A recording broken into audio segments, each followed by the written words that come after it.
tinggi sekarang di dunia, 40,3 miliar jualan satu hari. 4 miliar 14 menit, 4,9 miliar. ya, tadi pas Berapa menit? dalam waktu kurang lebih cuma 7-10 menit lah. Gokil. Gila.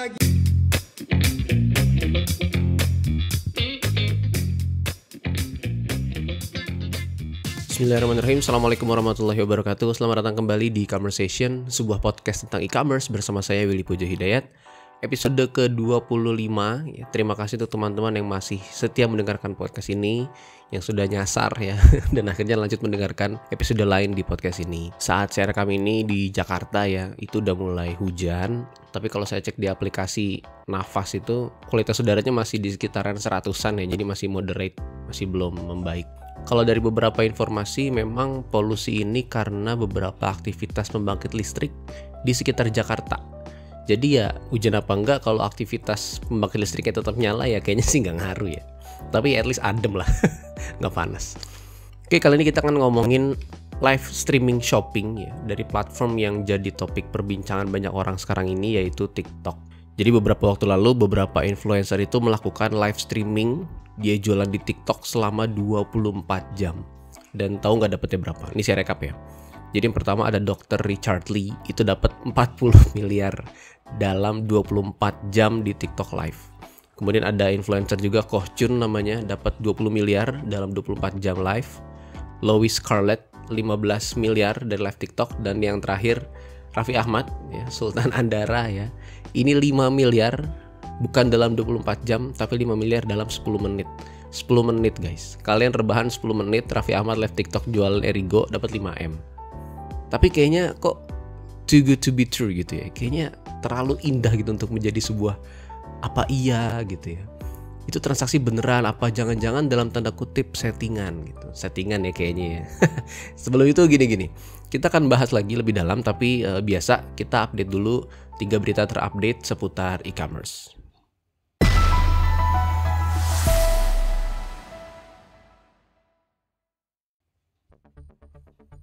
Pertama, pemerintah memisahkan izin sosial media dan e-commerce. Nah, jadi pemerintah melalui Kementerian Koperasi dan UMKM dan Kementerian Perdagangan akan melarang aplikasi untuk menjalankan bisnis e-commerce dan sosial media secara bersamaan. Jadi, hal ini dilakukan sebagai bentuk respon dari keluhan beberapa penjual yang merasa omsetnya menurun sebagai imbas dari kehadiran live TikTok. Jadi, pemerintah, ini dari sumber yang saya baca ya, itu melarang TikTok menjadi e-commerce dan sosial media. Harus salah satu supaya nggak terjadi monopoli. Tapi terakhir sih saya dapat info dari Kementerian Kominfo, ya dari Kominfo itu katanya sih TikTok sudah mengantongi izin e-commerce. Tapi kita lihat nanti ya. Jadi 2 izin ini ya kita bisa setuju dan tidak setuju ya. Artinya kan kita pernah begini kok ya, masalah transportasi. Waktu itu ada ojek online, ada ojek pangkalan gitu, ada taksi konvensional, ada taksi online gitu. Jadi kalau menurut saya akan lebih baik kalau pemerintah itu justru mengajak TikTok untuk juga memberdayakan Tanah Abang misalnya, atau buat channel khusus pedagang di Tanah Abang ya. Karena kalau fight against gitu kayaknya nggak baik sih. Dan ya itu ide aja, karena kan kalau melawan inovasi gini kayaknya bakal keras banget gitu benturannya. Padahal TikTok saat ini launch TikTok Shop itu di US, yang mungkin bisa melumrahkan ya apa yang terjadi di Indonesia saat ini. Tapi tetap saya apresiasi sih sensitivitas Pak Teten ya, Kemenkop, dalam membaca tren dan melindungi UMKM ini. Keren ya, ada kementerian yang update banget begini tuh, saya apresiasi banget ya. Kemudian lanjut ke berita kedua, Amazon jadi MCD ya. MCD ini bukan McD ya, tapi multi-channel distribution. Artinya Amazon tidak lagi hanya menjadi warehouse untuk mensuplai produk ke website, tapi sekarang sampai juga ke toko offline. Jadi konsepnya fulfillment, toko bisa beli barang secara borongan atau bulk purchase, nanti diantar oleh Amazon. Dan yang terakhir ada update dari Temu. Temu itu aplikasi dari PDD atau Pinduoduo yang viral di Amerika. Sekarang sudah masuk ke Malaysia setelah sebelumnya masuk ke Filipina. Saya pernah bahas Temu ini di episode sebelumnya. Jadi Temu ini benar-benar jualan barang yang mungkin bisa dibilang recehan ya, yang customized dan unik-unik. Omsetnya di Amerika ini nggak main-main loh, apalagi didukung oleh holding company-nya ya, yaitu Pinduoduo ya. Mungkin kalau yang belum tahu, Pinduoduo ini bisa dibilang 11-12 sama Alibaba di China. Gede banget. Apakah akan masuk ke Indonesia? Wah, ini makin seru lagi ya, karena Temu ini betul-betul jualan barang yang $1 gitu, $2 dan full customized gitu. Dan diprediksinya ya, Temu ini di Asia Tenggara akan melawan Lazada dan Shopee di Asia Tenggara. Wah, makin runyam ya. Dan satu lagi berita bonus ya dari Instacart yang baru beberapa hari lalu IPO di Amerika ya. Instacart ini termasuk salah satu perusahaan teknologi yang dalam tanda kutip baru IPO setelah bubble pop ya, setelah startup bubble tahun 2022 kemarin. Yang jadi perhatian itu adalah valuasinya. Nah, jadi gini, sebelum IPO Instacart itu dapat pendanaan sampai $39 miliar. Sebelum IPO, Instacart dapat pendanaan sampai $39 miliar. Pas IPO, ternyata dikonfirmasi valuasinya cuma sekitar $10 miliar. Atau lebih tepatnya $9,9 miliar. Nah itu $20 miliar kemana? Jadi beberapa pengamat udah mulai bilang era startup IPO itu startup IPO jual valuasi itu dari pendanaan sebelumnya itu udah selesai lah. Sekarang harus balik lagi lihat real bisnisnya itu seperti apa gitu dengan mempertimbangkan inflasi. Jadi Instacart ini ketinggalan kereta ya. Oke, itu aja 3 plus 1 bonus tadi berita update terkait e-commerce. Sekarang kita masuk ke topik utama podcast ini.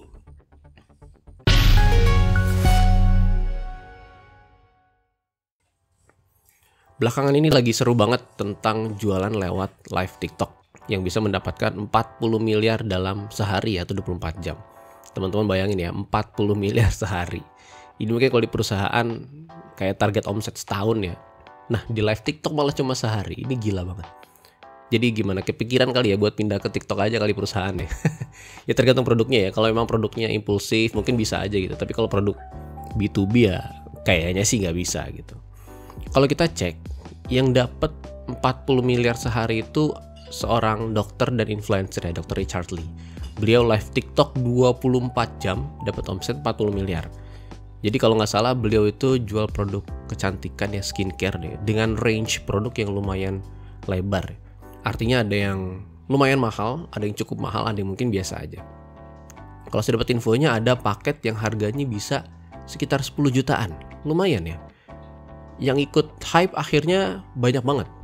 Ada Raffi Ahmad juga yang live TikTok promosiin Erigo dapat 5 miliar dalam 10 menit. Lebih gila lagi ya. Awalnya mungkin kita berpikir, wah seru juga nih jualan di TikTok ya. Tapi lama-lama kok angkanya kurang bisa diterima nalar gitu. Bahasa Inggrisnya too good to be true. Apa iya masa sekali live bisa dapat miliaran? Apa bener gitu ya? Jangan-jangan settingan gitu kan. Nah ini kita bedah ya. Jadi kalau teman-teman lihat video live-nya itu di layar belakang ya, jadi kalau mereka live di belakangnya itu ada layar monitor gitu yang memunculkan angka penjualan. Jadi hostnya jualan terus mengarahkan untuk check out, kemudian di belakang layar ada seperti monitor yang menunjukkan angka penjualan selama live berlangsung. Jadi angka di layar yang ada di belakang host itu kemungkinan besar data yang real time yang diambil dari aktivitas tertentu di akun TikTok tersebut. Angka ini mencuri perhatian banget ya karena nilainya selalu naik, dan untuk volume transaksi sebesar 40 miliar tentu kenaikannya ya signifikan ya. Nah pertanyaan mulai muncul nih, apakah memang itu angka yang real atau tidak? Beneran itu ada duitnya segitu? Ternyata angka yang muncul di layar belakang host itu adalah angka GMV atau GMV. Apa itu GMV? GMV itu adalah Gross Merchant Value, atau bahasa Indonesianya kurang lebih nilai transaksi kotor. Gross Merchant Value atau bahasa Indonesianya kurang lebih nilai transaksi kotor. Ya berarti itu beneran apa enggak gitu? Sebentar, jadi begini. Di e-commerce itu ada beberapa istilah transaksi yang teman-teman perlu tahu, khusus di e-commerce ya. Yaitu pertama ada GMV yang tadi lagi kita bahas, Gross Merchandise Value. Atau ada juga yang mengartikan sebagai Gross Merchandise Volume. Jadi parameter ini menggambarkan aktivitas transaksi yang ada di salah satu platform. Nah kalau saya coba ngobrol sama kakak ChatGPT, GMV itu memang fokusnya adalah transaksinya. Seberapa besar sih transaksinya gitu, tanpa mempertimbangkan pesanan tersebut sudah dibayar atau belum. Ini menurut ChatGPT ya. Parameter GMV ini pernah digeser oleh Bukalapak dengan TPV yang menurut mereka lebih representatif dan menggambarkan situasi bisnis mereka. Nah, kalau kita merujuk dari beberapa referensi tadi, GMV ini masih ada peluang untuk pembatalan. Atau malah seperti yang disampaikan oleh ChatGPT, bahkan pembayaran belum diverifikasi pun sudah dihitung sebagai GMV. Nah, yang kedua ada yang namanya, selain GMV, ada yang namanya TPV, yaitu Total Processing Value. Kalau ini transaksi yang lunas, yang selesai, yang sampai ke end user, jadi customer itu udah beli, udah bayar, bayaran diverifikasi oleh platform, barang diterima dengan baik dan diselesaikan pesanannya. Jadi betul-betul sampai keseluruhan proses gitu, entire process of purchase. Data ini cukup banyak dipakai oleh beberapa perusahaan e-commerce yang sudah melantai di BEI ya, Bursa Efek Indonesia. Karena memang betul-betul menggambarkan kondisi bisnis yang sebenarnya. Jadi kalau kita ngomongin GMV, itu masih ada kemungkinan pelanggan itu melakukan pembatalan. Karena dihitungnya hanya sampai melakukan pembayaran. Atau sudah melakukan persiapan pembayaran. Namun belum terverifikasi oleh platform. Apalagi mungkin menggunakan metode pembayaran COD ya. Jadi tanpa bisa divalidasi oleh platform sebelumnya, pada saat itu bisa aja metode pembayaran tersebut sudah dihitung sebagai GMV. Walau setelahnya ada retur atau ada kendala di lapangan oleh kurir, itu tetap dihitung sebagai volume transaksi oleh platform tanpa mempertimbangkan teknis di lapangan itu seperti apa. Ya lagi ya, karena yang dihitung itu GMV. Jadi gimana? Apakah 40 miliar itu beneran atau dalam tanda kutip cuma gimmick aja? Sekilas ya tentang TikTok Live Shopping. Jadi sebelum kita bahas ini lebih lanjut, kita coba mundur dulu ke TikTok Live Shopping. TikTok Live Shopping ini adalah fitur yang dikembangkan oleh TikTok yang memungkinkan para influencer atau pemilik toko untuk menampilkan produk mereka secara live di platform tersebut. Lebih dari sekedar chatting di kolom diskusi produk ya, sebagaimana sudah selama ini kita lakukan di marketplace. TikTok Live Shopping ini memungkinkan para calon pembeli untuk nanya melalui kolom komentar yang langsung ada saat live. Jadi para penjual atau host yang sedang live itu bisa langsung menjawab pertanyaan mereka langsung ya, menunjukkan proses atau produk yang ditanyakan. Malah kadang bukan cuma menampilkan katalog produk doang gitu, tapi juga menampilkan proses pembuatan pesanan. Misalkan waktu itu ada yang jualan sambal, jadi dia beneran sambil ngulek live gitu.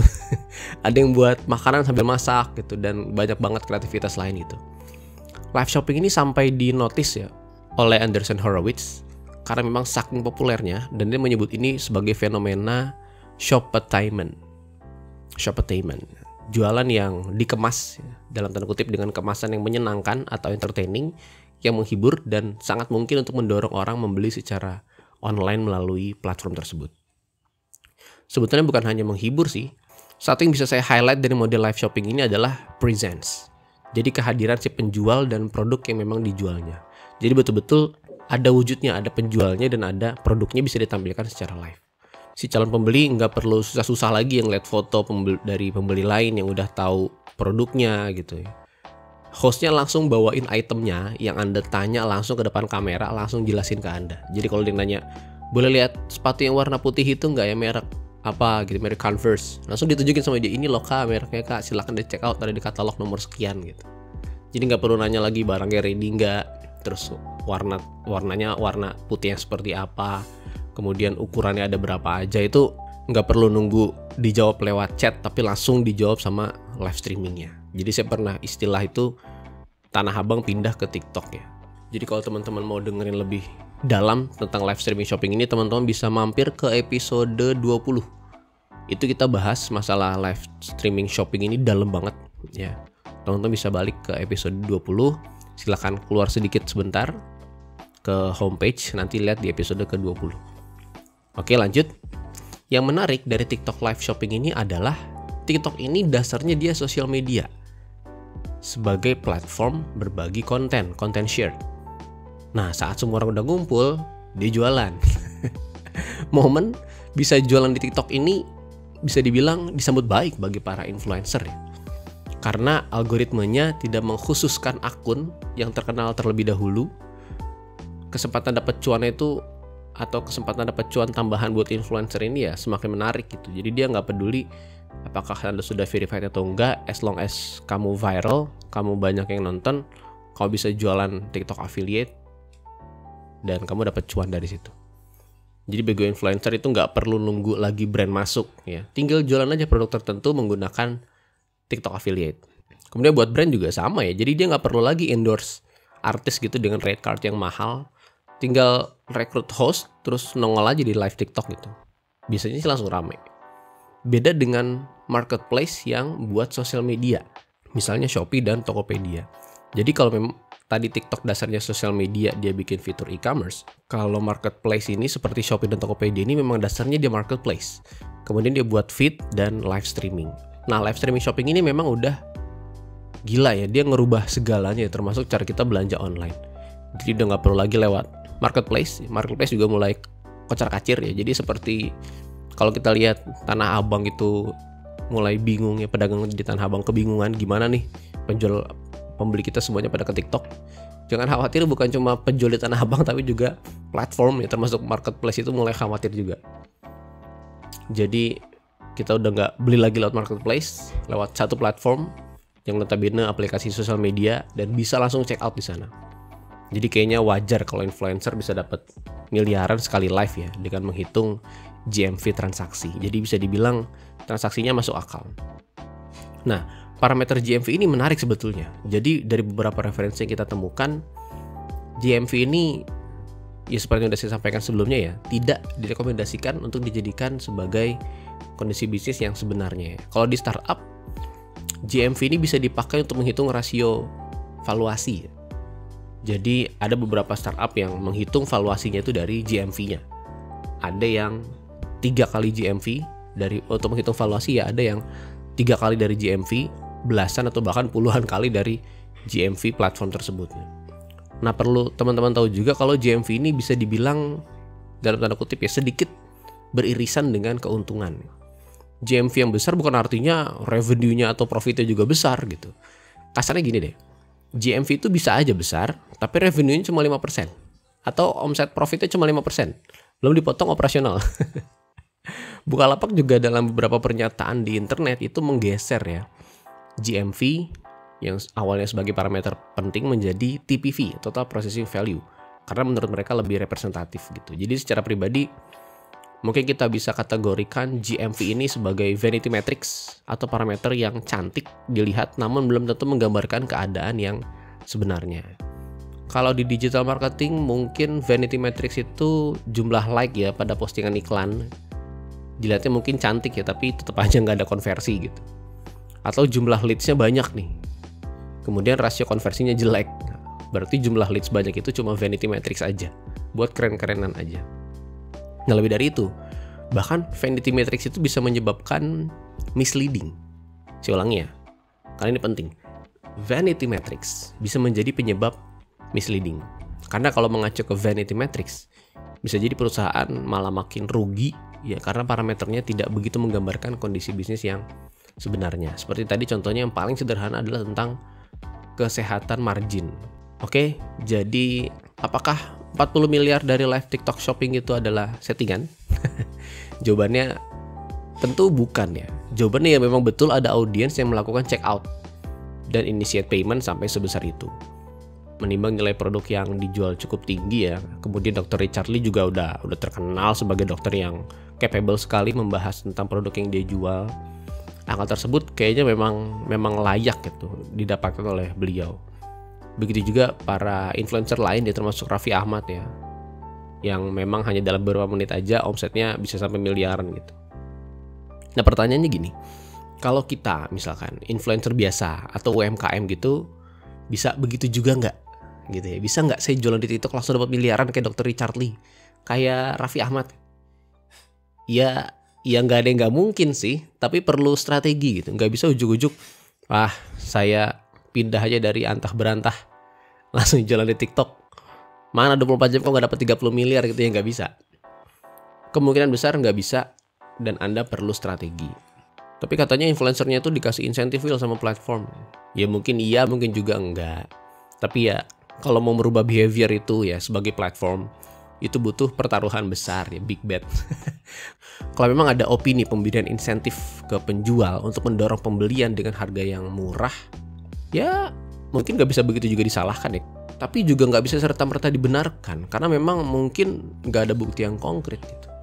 Kalau saya secara pribadi berasumsi ya, kalau apa yang dilakukan oleh TikTok dan influencer ini dalam melakukan live streaming ini sampai omset miliaran gitu adalah sebagai bait gitu, sebagai pancingan yang bisa menarik penjual lain untuk juga jualan di TikTok gitu. Jadi kalau menurut saya yang settingan itu bukan nilainya gitu loh, bukan nominal Dr. Richard Lee bisa 40 miliar, Raffi Ahmad bisa 5 miliar dalam 10 menit, bukan itunya, tapi menciptakan sebuah awareness bahwa ada platform yang bonafit sekali, yang mana saya bisa jualan di sana dan bisa mendapatkan miliaran hanya dalam 24 jam gitu. Jadi menurut saya pancingannya ke sana arahnya, mereka mau mendrive penjual itu pindah dari platform A ke TikTok, dari platform B ke TikTok gitu ya. Jadi seru ya. Jadi penuh konspirasi sebetulnya dalam tanda kutip ya. Jadi ya mungkin itu aja episode kali ini. Kalau teman-teman adalah penjual di Tanah Abang ya, atau menjual baju secara offline, ini saran saja sebagai sesama UMKM, jangan melawan aplikasi ya, jangan melawan arus. Justru driving the wave gitu, riding the wave. Ikutin aja alurnya. Tapi kan kita belum terkenal, Will, kalau misalkan live TikTok belum tentu ada yang nonton. Belajar.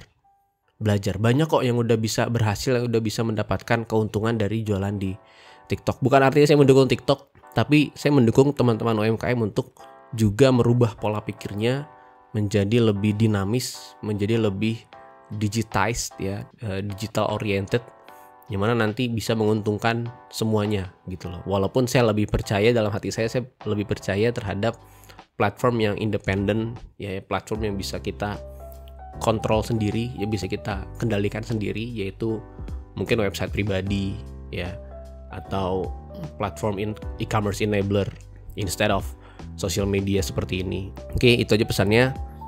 Selamat berjuang teman-teman. Dan itu aja episode kali ini. Terima kasih teman-teman yang sudah mendengarkan podcast ini.